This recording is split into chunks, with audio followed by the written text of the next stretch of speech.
오늘 성경 본문은 마가복음 4장 35절부터 41절 말씀입니다. 그날 저물 때에 제자들에게 이르시되 우리가 저편으로 건너가자 하시니 저희가 무리를 떠나 예수를 배에 계신 그대로 모시고 가매 다른 배들도 함께 하더니 큰 광풍이 일어나며 물결이 부딪혀 배에 들어와 배에 가득하게 되었더라. 예수께서는 고물에서 베개를 베시고 주무시더니 제자들이 깨우며 가로되 선생님이여 우리 죽게 된 것을 돌아보지 아니하시나이까 하니 예수께서 깨어 바람을 부르짖으시며 받아들어 이르시되 잠잠하라 고요하라 하시니 바람이 그치고 아주 잔잔하여지더라. 이에 제자들에게 이르시되 어찌하여 이렇게 무서워하느냐 너희가 어찌 믿음이 없느냐 하시니 저희가 심히 두려워하여 서로 말하되 저가 위기에 바람과 바다라도 순종하는고 하였더라. 공파로 인하여 듣게 되는 신령한 메시지, 이란 제목으로 말씀해 드리겠습니다. 예수께서 바닷가에서 여러 가지 비유를 연속적으로 말씀하시고 그 뜻을 풀어 설명하셨습니다. 어느덧 날이 저물어 가고 있었습니다. 예수께서 제자들에게 우리가 호수 저편으로 건너가자 하셨습니다. 지금 예수님이 계신 곳은 호수 서편의 갈릴리 지방에 속한 가버나움이었습니다. 이제 가려고 하시는 곳은 호수 동편의 데가볼리 지방에 속한 거라사입니다. 배가 육지를 떠나 행선할 때 예수님은 배의 뒤쪽에서 잠이 드셨습니다. 그때였습니다. 갑자기 격렬하게 싸나운 광풍이 밀어 닥쳤습니다. 물결이 부딪혀 배에 들어와 가득하게 되었습니다. 이대로 가면 배가 침몰할 위기에 처했습니다. 제자들 중에는 어부 출신들이 많기 때문에 어지간한 풍파는 충분히 대처할 수 있었지만 지금은 사정이 달랐습니다. 제자들은 큰일 났다는 생각과 함께 죽음의 공포에 사로잡혔습니다. 그러자 그들은 배의 뒤편에서 아직도 주무시고 계신 예수님을 깨우며 주님, 주님, 우리의 죽게 된 것을 돌보지 않으십니까? 라고 소리쳤습니다. 예수 잠을 깨어 일어나서 바람과 물결을 꾸짖었습니다. 잠잠하라, 고요하라 하시니 바람이 그치고 물결이 아주 잔잔하여졌습니다. 예수께서 제자들에게 말씀하시기를 어찌하여 이렇게 무서워하느냐? 믿음이 적은 자들아, 너희가 어찌 믿음이 없느냐? 너희 믿음이 어디 있느냐? 하셨습니다. 제자들은 심히 두려워하여 서로 말하기를 저가 누구이시기에 바람과 바다까지도 순종하는가 하였습니다. 이 사건 기록은 마태, 마가, 누가복음에 모두 기록되어 있습니다. 이 기록들을 종합하여 당시의 상황을 지금 설명하였습니다. 오늘은 이 사건이 우리에게 들려주는 신령한 메시지들을 살펴보도록 하겠습니다. 첫째는 예수님과 함께 배를 타고 가는 중에도 사나운 풍파가 발생하는 경우가 있다는 메시지입니다. 누구든지 예수 그리스도를 영접하면 주님과 동행하며 주님의 말씀을 쫓아 살기를 힘쓰게 됩니다. 그로 인하여 이전에 알지 못했던 신령한 기쁨과 평안과 위로를 체험합니다. 기대와 희망을 가지며 긍정적이고 적극적 생각과 태도를 가집니다. 여러 종류의 기도 응답을 받습니다. 주님을 섬기면서 이전에 느껴보지 못했던 보람을 느낍니다. 이런 변화와 체험은 신앙생활을 활기차게 하게 합니다. 좀 더 일찍 예수님을 영접했어야 하는데 라는 생각을 하게 합니다. 이런 변화와 체험은 복음을 전하는 데 열심과 담담을 갖게 합니다. 하지만 때로는 원치 않은 고통과 손실을 당하는 상황에 처하게 됩니다. 이럴 때 심령의 혼란이 발생합니다. 내가 주님을 믿고 사랑하고 섬기며 살아가는데 어찌하여 이런 문제에 직면하게 되는가? 나에게 왜 이런 곤란이 닥쳐오는가? 라는 생각이 일어납니다. 마치 나에게만 이런 어려움이 닥쳐오는 것 같은 생각이 듭니다. 본문의 사건은 이러한 질문에 대한 대답이 됩니다. 제자들은 예수님과 동행하였으며 지금 예수님과 함께 있습니다. 배를 타기 전에 제자들은 예수님이 나병 환자, 중풍병자 외에도 여러 병자들을 고치는 것을 목도했습니다. 열병을 앓고 있는 베드로의 장모도 고침받았습니다.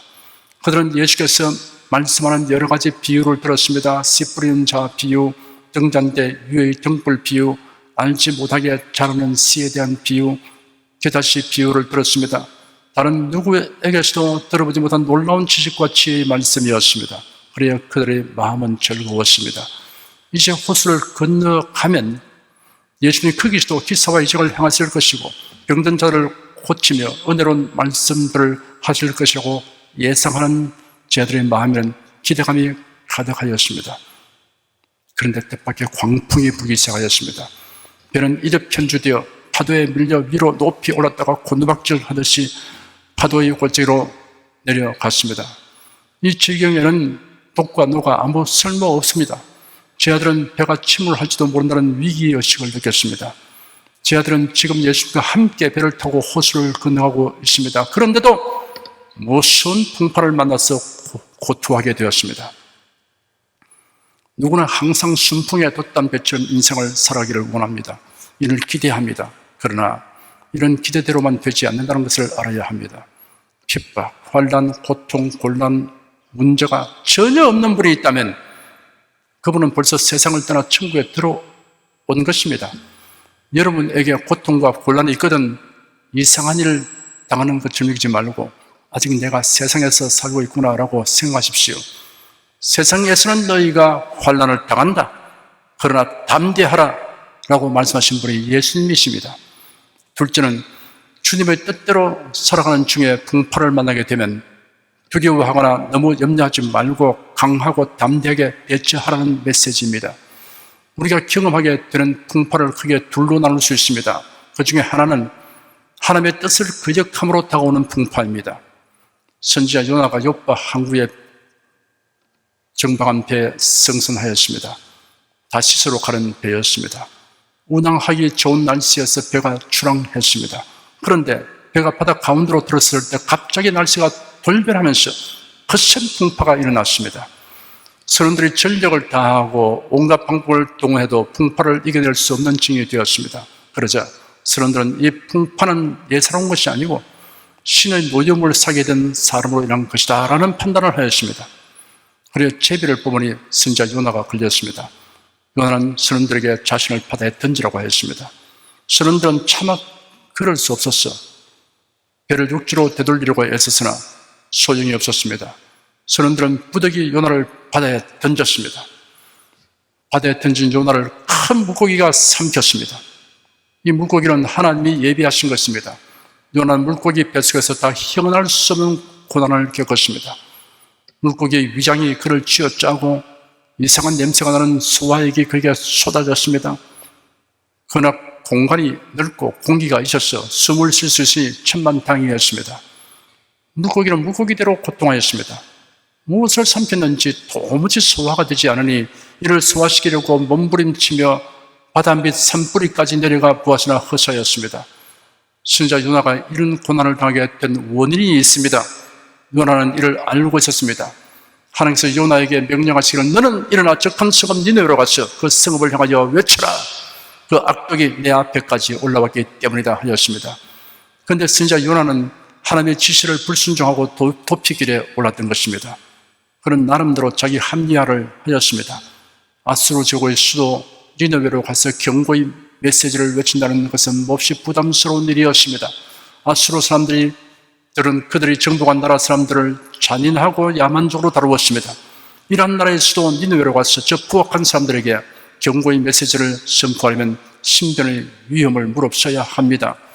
이스라엘 나라에서 니느웨까지는 멀고도 험한 여행길을 가야만 하니 성마음 내키지 않는 일입니다. 아수르 제국은 이스라엘의 적대국으로 위협적인 존재입니다. 이스라엘 백성에게는 아수르가 매우 위협적이고 혐오스러운 존재였습니다. 이러한 니느웨가 하나님의 징벌을 받아서 국력이 있어야겠지만 오히려 이스라엘의 안정과 번영에 유익할 것입니다. 우리가 무엇이라고 단정할 수는 없지만 여하간 요나는 하나님의 명령이 자신의 마음에 맞지 아니하기 때문에 하나님의 낯을 피하여 멀리 도망가려고 하는 것입니다. 그러니 요나가 탄 배가 심한 풍파를 만난 것은 하나님의 뜻을 거역한 결과였던 것입니다. 이런 경우에는 속히 깨닫고 회개해야 합니다. 요나는 늦긴 했지만 아주 늦기 전에 회개하였습니다. 물고기 뱃속에서 회개하였습니다. 회개하는 자를 긍휼히 여기시는 하나님은 물고기가 요나를 해변에 투하게 하였습니다.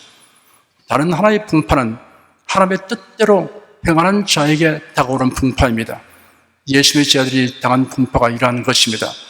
갈릴리 호수는 길이가 21km이며 그 폭은 최대치가 13km입니다. 지중해 바다보다 213m 낮은 곳에 있으며 수심이 61m 정도 되는 거대한 호수입니다. 소금기가 없는 담소이지만 그 규모가 매우 거대하여 갈릴리 바다라고도 부릅니다. 상당히 높은 산들로 둘러싸여 있는데 북서쪽으로는 낮은 언덕으로 둘러싸이고 북쪽과 남쪽 끝은 열려 있습니다. 서쪽에 있는 산들은 원형극장과 같은 모양을 하고 있습니다. 이와 같은 특이한 지형적 특징으로 해수면의 온도가 급상승하는 경우에는 남동쪽의 고원으로부터 급작스럽게 바람이 불어와 큰 파도를 일으키곤 하였습니다. 특히 헬몬산에서 유단 계곡 방향으로 이산기류가 흐르는 경우에는 낮은 갈릴리 호수로 떨어지듯이 불어 닥쳐서 큰 풍파가 일어났습니다. 예수님의 제자 중에 베드로, 야고보, 요한 등은 오랫동안 이곳에서 어부 생활을 했기 때문에 이 같은 풍파가 일어날 위험성을 알고 있었습니다. 그러나 예수님이 지시하신 말씀을 조차 행하기 때문에 그들의 마음은 즐겁고 평안하였습니다. 그런데 도중에 이런 큰 풍파가 밀어 닥쳤습니다. 제자들은 죽음의 공포에 서럽히게 되어 호들갑을 떨었습니다. 그런데 결국은 그들의 이러한 행동이 제자답지 못한 것임이 드러났습니다. 이 일을 통하여 그들은 주님의 뜻을 쫓아 행할 때 다가오는 풍파는 두려워하지 말고 담대히 대처하라는 교훈을 얻었습니다. 우리는 무엇보다도 자신이 하나님의 뜻에 합당하게 행하고 있는가를 살펴야 합니다. 로마서 12장 2절에 기록되기를 너희는 이 세대를 본받지 말고 오직 마음을 새롭게 함으로 변화를 받아 하나님의 선하시고 기뻐하시고 온전하신 뜻이 무엇인지 분별하도록 하라 하였습니다. 여러분이 하나님의 뜻을 쫓아 살아가고 있는 이상에는 인생의 바다를 항해하는 중에 풍파를 만날 자도 두려워할 것 없습니다. 담대하게 대처하시기를 축원합니다. 셋째는 우리의 믿음을 언제나 주님의 말씀에 두어야 한다는 메시지입니다. 중대한 교훈을 단 한 번의 경험으로 완전히 습득하고 생활화하는 사람이 있는가 하면 여러 번 반복하여 배워야 하는 사람이 있습니다. 여러 번 반복하여 배워도 끝내 깨닫지 못하는 사람도 있습니다. 애굽에서 나온 이스라엘 백성들은 대다수가 광야 수업에서 낙제하였습니다. 성경에는 만세를 만난 우리가 이런 기록을 보면서 거울과 경계로 삼으라고 하였습니다. 예수는 제자들을 향하여 너희 믿음이 어디 있느냐라고 책망하셨습니다. 제자들은 그들의 믿음을 그들이 당면한 현실 상황에 두었던 것입니다. 예수님의 제자들은 주님의 말씀에 믿음을 두고 행하라는 교훈을 여러 번 배웠습니다. 오늘 본문의 사건을 경험하기 이전에도 그들은 극적인 사건을 통해 같은 교훈을 받은 적이 있습니다. 어느 날 아침이었습니다. 갈릴리 호수에 찬란한 햇살이 쏟아져 내리고 일렁이는 물결에 햇빛이 반사되어 눈을 부시게 하였습니다. 호수 주위를 둘러싸고 있는 산과 평원이 한데 어울려 그 풍경이 한 폭의 그림 같았습니다. 그때 고기잡이 배 두 척이 호수가에 되었습니다. 햇빛에 걸려 얼굴이 구릿빛 같던 어부 시몬 베드로가 흥크러진 그물을 끌어안고 텅 빈 배에서 걸어 나왔습니다. 화사한 아침 눈부시게 반짝이는 호수와는 대조적으로 베드로의 표정은 어둡고 우울하였습니다. 베드로는 그의 동업자인 야고보와 요한과 함께 밤새 그 그물을 던졌으나 한 마리의 고기도 잡지 못했습니다. 그에게는 빈 배와 흥크러진 그물 그리고 지실대로 지친 몸과 공허한 마음뿐이었습니다. 그런 멱 빠진 모습으로 걸어나와 시리에 찬 표정으로 호숫가에서 그물을 씻고 있었습니다. 다음 날의 고기잡이를 위하여 어구를 손질해 두어야 하기 때문입니다. 그때 했습니다. 사람들이 호숫가로 몰려왔습니다. 예수님의 말씀을 듣기 위해서 모이던 사람들이었습니다. 예수님이 계신 곳에는 언제나 사람들이 몰려들어 인산인해를 이루었습니다. 사람은 때와 장소를 가리지 않고 예수께로 나왔습니다. 예수는 무리들에게 효과적으로 말씀을 하기 위한 적당한 장소를 찾으려고 살폈습니다. 호숫가에 빈배 두 척이 있는 것을 보셨습니다. 베드로는 동네 사람들이 다가오는 것을 보고 당혹감을 금할 수 없었습니다. 창피하여 얼른 그 자리를 떠리고 하는데 어느 틈에 예수께서 베드로의 빈배에 오르셨습니다. 그런 베드로에게 배를 육지에서 조금 떼어놓기를 요청하였습니다. 실로 엎친 데 덮친기이고 설상가상이었습니다. 무슨 핑계를 대서라도 그들을 피하고 싶은 생각이 언뜻 들었지만 예수님이 요청하신 말씀의 권위가 압도적이어서 달리 행동할 수 없었습니다. 베드로는 배를 육지에서 조금 떼어놓았습니다. 베드로는 청중들의 시선이 모두 자기에게로 집중되는 듯한 느낌을 가졌습니다. 저것 봐, 잡은 고기가 없지 않아? 밤새껏 무엇을 하기에 고기 한 마리 못 잡았는가? 라고 말하는 소리가 들리는 듯 하였습니다. 그러나 예수님이 앉아서 입을 열어 가르치기를 시작하시자 무리들의 시선이 예수님에게 집중되었습니다. 베드로는 어차피 예수님을 자신의 빈배에 모시게 되고 보니 예수님 바로 곁에서 말씀을 듣게 되었습니다. 처음에는 군중들의 시선을 의식하고 마음이 착잡했으나 조금 지나면서 안정을 찾았습니다. 얼굴이 상기되고 표정이 밝아졌습니다. 말씀을 듣고 깨달음을 얻었습니다. 믿음을 갖게 되었습니다. 무언가 좋은 일이 있을 것 같은 기이한 기대감이 그의 가슴을 채웠습니다. 말씀을 마치는 예수께서 베드로에게 뜻밖의 지시를 내렸습니다. 깊은 곳에 가서 그물을 내려 고기를 잡으라. 예수님이 베드로에게 내린 지시는 어부들의 경험과 상식에 완전히 배치되는 것입니다. 독이 어부가 아닌 예수님이 갈릴리에서 이름난 어부인 베드로에게 고기잡이에 대해 지시하고 있는 것입니다. 그런데 놀랍게도 베드로는 곧장 일어나서 대답하기를, 선생님, 우리들이 밤이 맞도록 수고를 하였지만 아무것도 잡지 못했으나 말씀에 의지하여 내가 그물을 내리겠습니다 하였습니다. 그리고는 배를 지어 깊은 데로 나아갔습니다. 군중들은 베드로의 행동을 의아스럽게 여기며 바라보았습니다. 드디어 깊은 곳으로 나간 베드로는 그물을 던졌습니다. 그 순간 놀라운 일이 일어났습니다. 그물을 당기니 얼마나 고기가 많이 잡히든지 그물이 찢어질 지경이었습니다. 베드로는 다른 배에 있는 동료들에게 손질하여 와서 도와달라고 했습니다. 그들이 와서 고기를 2배 가득 채우니 배가 가라앉을 정도가 되었습니다. 모든 사람이 잡힌 고기를 보고 놀람을 금치 못했습니다. 베드로를 비롯한 기아들은 이토록 훌륭한 경험을 가졌음에도 오늘 본문에 보니 우리가 호수 저편으로 건너가자고 하신 주님 말씀에 그들의 믿음을 두지 아니하였음을 보여주고 있습니다. 우리 역시 예수님의 제자들보다 나은 것이 없음을 고백하지 않을 수 없습니다. 어느 때는 말씀에 의지하여 내가 그물을 내리겠습니다 라고 멋들어진 모습을 보이다가 어느 때는 주님 우리의 죽게 된 것을 돌보지 않으십니까? 라고 호들갑을 떠는 모습을 보이곤 합니다. 그러므로 거듭되는 훈련과 경험이 필요합니다. 여러분은 온전한 경지에 이른 자가 되어 풍파 가운데도 주님의 말씀을 굳게 붙잡고 담대하게 행하시기를 축원합니다. 넷째는 풍파를 향하여 믿음을 활용하라는 메시지입니다. 너희 믿음이 어디 있느냐라는 질문에는 너희 믿음을 왜 활용하지 않느냐 하시는 책망을 뗄 수 있습니다. 도대체 너희 믿음을 어디에 두고 있느냐, 왜 믿음을 현실의 문제에 적용시키지 않느냐라는 주님의 책망을 받지 않도록 해야 합니다. 나는 믿음이 너무 적기 때문에 활용치 못하고 있습니다 라고 말하는 사람에게 예수는 이같이 말씀하십니다. 너희가 만일 믿음이 한 게다시만큼만 있으면 이 산을 명하여 여기서 저기로 옮기라 해도 옮길 것이요 또 너희가 못할 것이 없으리라. 게다시는 보통 씨앗 중에서 가장 작은 것입니다. 팔레스틴 지방 또는 지중해 연안 등지에 많이 자랍니다. 최대로 성장하면 약 3m 내지 4m까지 큰 나무로 자랍니다. 그릇에 넣어둔 겨자씨는 자라지 못합니다. 겨자씨를 땅에 심어야 합니다. 아무리 작은 씨앗이라도 그 속에 생명력이 움터 나올 수 있는 여건을 만들어주면 자랍니다. 믿음이 적다고 할 것이 아니라 가진 믿음이 일하도록 활용해야 합니다. 믿음을 생각과 말과 행동에 활용해야 합니다. 믿음이 그의 행함과 함께 일하고 행함으로 믿음이 온전케 됩니다. 다섯째는 주님을 모시고 살면서 겪게 되는 풍파는 하나님에 대한 체험의 깊이를 더하여 준다는 메시지입니다. 주님의 사랑에 대한 체험의 깊이를 더하여 줍니다. 예수께서 제 아들을 나무로 하신 것은 달콤한 잠을 깨운 것 때문이 아니라 제 아들이 두려워하는 것과 믿음이 없는 것에 대한 것이었습니다. 예수님은 제 아들을 나무라면서도 곧장 그들을 두렵게 하는 문제를 해결해 주었습니다. 제 아들은 예수의 사랑을 깊이 느꼈을 것입니다. 주님의 권능에 대한 체험의 깊이를 더하여 줍니다. 주님은 풍파를 향해 잠잠하라, 고요하라 라고 꾸짖었습니다.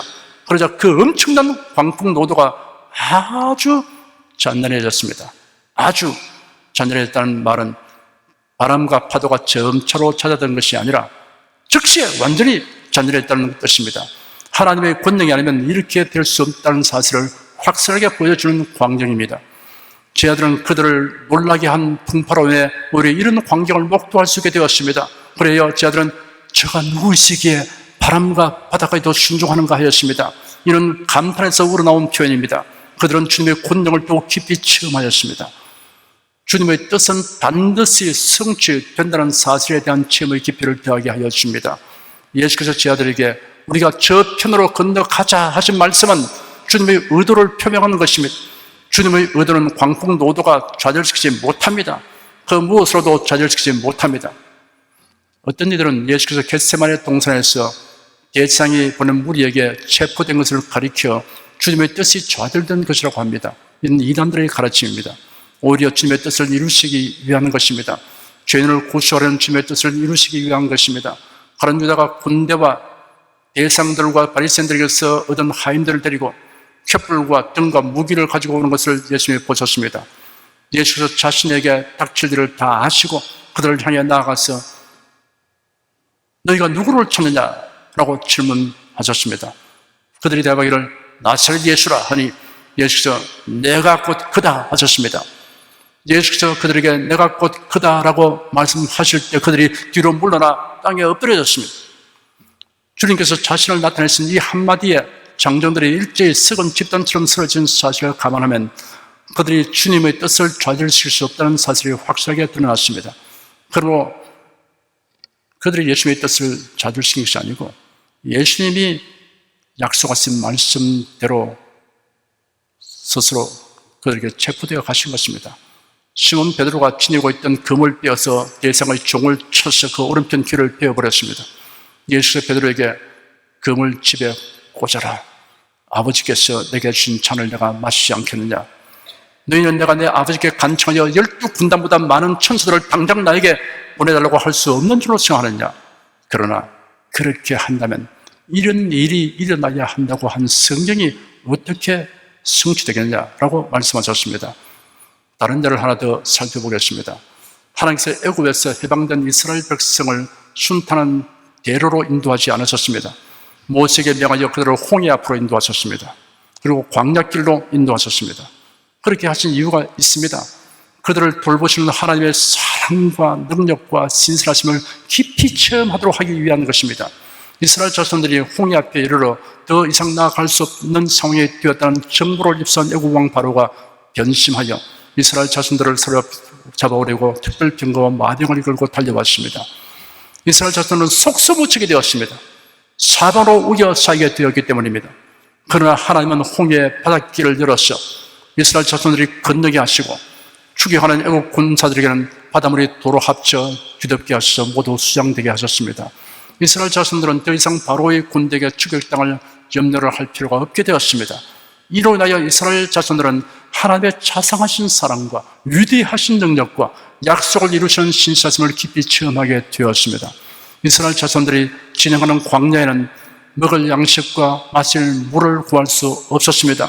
그 광야는 낮에는 태양볕이 자결하고 밤에는 기온이 급강하는 곳입니다.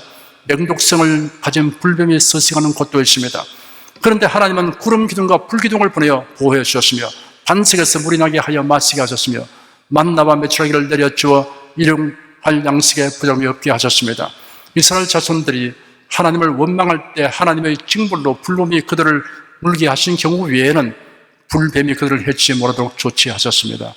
이로 인하여 이스라엘 자손들은 하나님의 자상하신 사랑과 위대하신 능력과 약속을 반드시 이루시는 신실하심을 깊이 체험하게 되었습니다. 우리 인생에 다가오는 풍파는 주 하나님의 사랑과 권능과 신실하심에 대한 체험의 깊이를 더하여 줍니다. 구약성경 욥기에 나오는 욥은 극심한 고난을 통하여 그가 깨달은 바를 이렇게 형용했습니다. 내가 주께 대하여 귀로만 들었으나 이제는 저희 눈으로 주님을 뵙습니다. 인생의 행복은 주 하나님에 대한 체험의 깊이에 비례합니다. 사람들 중에는 하나님에 대해 아무것도 모르는 사람이 있습니다. 불쌍한 인생입니다. 하나님에 대하여 지식은 있어도 믿지 않는 사람이 있습니다. 약한 사람입니다. 하나님을 믿지만 하나님에 대한 체험의 깊이가 옅은 사람이 있습니다. 믿음이 흔들릴 위험성이 있는 사람입니다. 하나님을 믿되 여러 가지 풍파를 통하여 하나님의 품성에 대하여 다양하고 깊은 체험을 가진 사람이 있습니다. 복 있는 사람입니다. 여섯째는 주님을 모시고 살면서 겪게 되는 풍파는 하나님에 대한 경외심을 더하게 한다는 메시지입니다. 예수께서 풍파를 향해 꾸짖어 잠잠하라, 고요하라 하시자 아주 잔인하게 되는 것을 본 제자들은 심히 두려워하고 기이하게 여겼습니다. 이런 공포의 감정이 아니라 경이로움과 경외의 감정입니다. 제자들이 풍파를 보고 두려워했던 것은 공포심이었습니다. 그런데 예수께서 풍파를 꾸짖어 잔잔케 하신 것을 보고 두려워한 것은 인간이 하나님을 향하여 갖게 되는 경건한 두려움입니다. 경외심입니다. 사랑하는 성도 여러분은 여러분에게 다가오는 풍파로 인하여 하나님을 향한 경외심이 더하여지기를 축원합니다. 여러분은 풍파에 직면할 때 지금 우리가 살펴본 메시지를 상기하며 능히 대처하시기 바랍니다. 그리고 풍파로 인하여 하나님의 사랑과 권능과 신선에 대한 체험의 깊이가 더해지기를 축원합니다. 기도하겠습니다. 사람 일생 살면서 풍파를 만나지 않은 사람이 없습니다. 인생의 바다에는 항상 물결이 출렁이고 때로는 강풍이 불어와서 큰 파도가 칠 때가 많습니다. 그러나 이러한 것을 우리가 열심히 살펴보면 그 풍파를 겪는 동안에 하나님의 주신 신령한 메시지를 바랄 수 있는 기회라는 것을 알게 됨을 감사합니다. 많은 풍파를 겪은 사람일수록 더 신령한 지식을 가질 수 있는 기회를 가진 것을 알게 됩니다. 주 하나님, 우리가 풍파를 당할 때 하나님과의 교통이 깊어지게 되고 하나님의 속성에 대한 체험이 많아지고 그래서 하나님의 사랑과 능력과 신성에 대한 체험의 깊이가 더 깊어지는 계기를 만나게 됨을 감사합니다. 풍파가 다가올 때 놀라지 않게 도와주시고 바로 이러한 일들을 상기하게 도와주셔서 저희들이 담대하게 대응하게 도와주시고 풍파를 통해서 얻는 유익을 통해서 자랑거리가 많아지게 도와주시옵소서. 예수님을 더 깊이 아는 은총을 입게 하여 주시옵소서. 예수님 이름으로 기도드립니다. 아멘.